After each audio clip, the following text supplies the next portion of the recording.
Okay, today we're doing quartics, we're pretty much doing quartics. So a quartic is when we have a power of 4. So we've done cubics with 3, quartics are 4. So if we have the general form of quartic over here, like here, y equals a bracket x minus h power of 4 plus k, that's like turning point format, and we still have this turning point, but it looks a little bit like a parabola, but it's not quite. It has a sort of this flat bottom, but we do see our turning point happen. So the k, as always, moves the graph up and down, and the h will move it left or right, the same as all the others. So in our example down here, if we have x4 to the power 4, plus 2, we've seen the turning point moves up, and we get that up 2. So if we go to the next page, so once again, like all the other graphs, if we have a minus h, that moves it to the right. If we have a plus h, it'll move it to the left. And with a quadratic, it will move our turning point, and the same with the cubic, we're doing a cubic. So if we have a look at this graph where it said to sketch the graph of the function x minus 2, x minus 1, so we know it has moved over 2, so we say 1, 2, and down 1, down to negative 1. So we would have our turning point there, down here somewhere.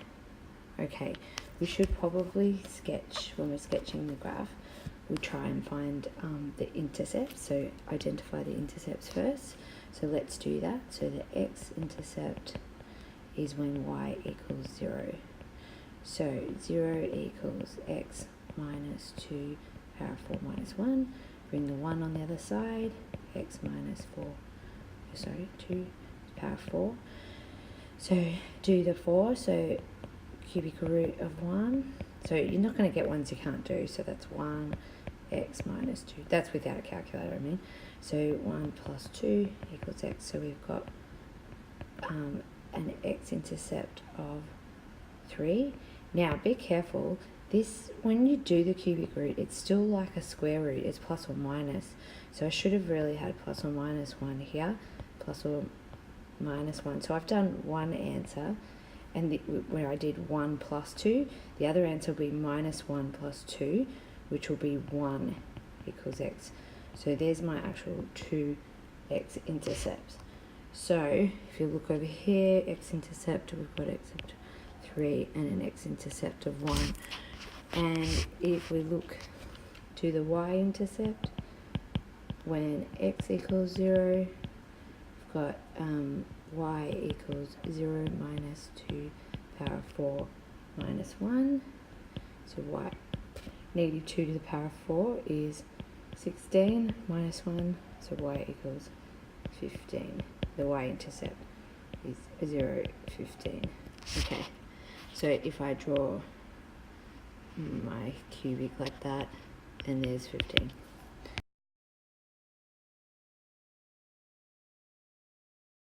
Turning point, okay. Okay, if we're asked to solve each of the following, so just like anything, we factorize it.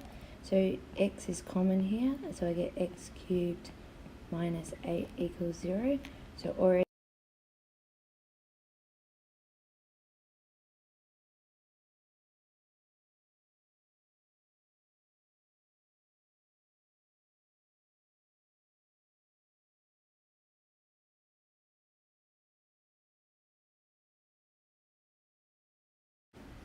alright, with the example 2, 2x squared is common, so we're left with x squared minus 4 equals 0. So null factor law, x squared equals 0. So we've got x equals 0 now for that one.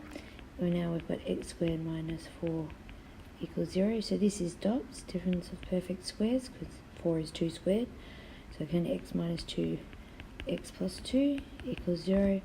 So x equals plus or minus 2. So there's my 3 answers for that one. And for this final one, we can see x squared is common. So take that out first. So we've got x squared equals 0, so x equals 0 for that one.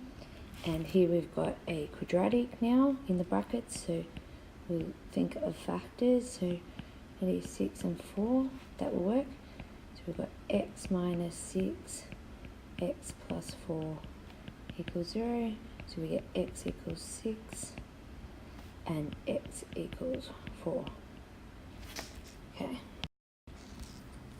So with this one, we can sometimes have an even, say a function is even, and it's even if you put negative x into the function, you come back with getting what the actual function was.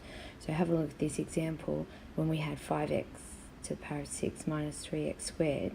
So if I put into it negative x, so everywhere I saw x, I put negative x, you'll see that when I solve that out, I still come back to the original function, so therefore that one's even.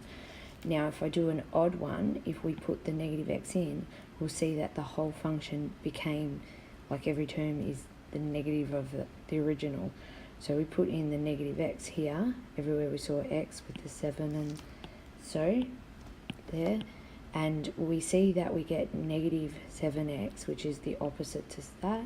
We get plus, the opposite to the minus, and the minus 2x opposite. So we'd say that one, because when we put negative x in, the function became pretty much the same but opposite signs.